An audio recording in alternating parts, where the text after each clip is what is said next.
Փաշինյանի եւ Արցախցի կնոջ միջև տեղ ունեցած միջադեպի մասին տեղյակ եք։ Հա, գիտեմ, տեսել եմ, լսել եմ, մեկնաբանություններում գրել եմ։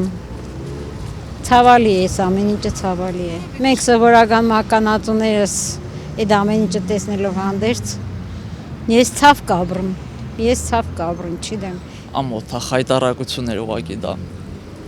Փոքր երեխայի ներկայությամբ մոր հետ տենց խոսելը ուղղակի մեծագույն խայտարակություն է։ Փաշինյանը իմ համար տղամարդկային որևիցե հատկություն չունի։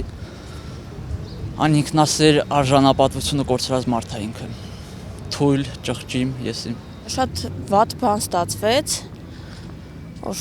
ինքը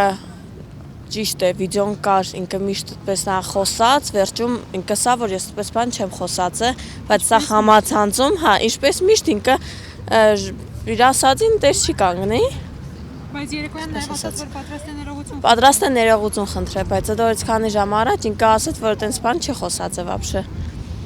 Ձեր կարծիքով արցախցիները փախել են։ Արցախցիները չեն։ Մեզանից յուրաքանչյուրը նման իրավիճակում։ Յուրաքանչյուրն այդ իրավիճակում չէր կարող այդտեղ մնալ։ Սա բոլորն է պետք է դուրս գային այդտեղից։ Իմաստ չկար այդտեղ մնալու, իրանք չեն փախել, ամեն ինչով իրանք պայքարեցին, բայց անիմաստ էր։ Մեր այդքան զինվորներին է պայքարեցին, բայց վերջում Արցախը ստորագրեց ինքը տվեց։ Սխալ կսեն։ Լավ, եթե նույն բանը եղներ ստեղ Գյումրիում թուրքը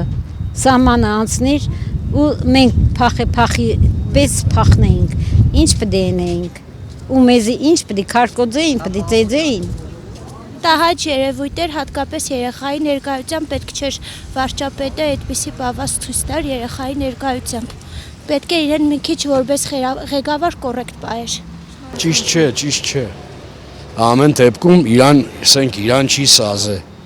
Իրան չի սազե, ինքը երկրի վարչապետ է վերջը։ Մեզի պես ենք մայլի տեղա չէ։ Մայլեկի մեջ ինչ սես կերնան խոսան։ Այս մարդիկ իրան գլեսեն որ ինքը պետք է ժողովրդին օրինակ ծառայի, հետո ոբշեմ չգիտեմ ինչ սեմ։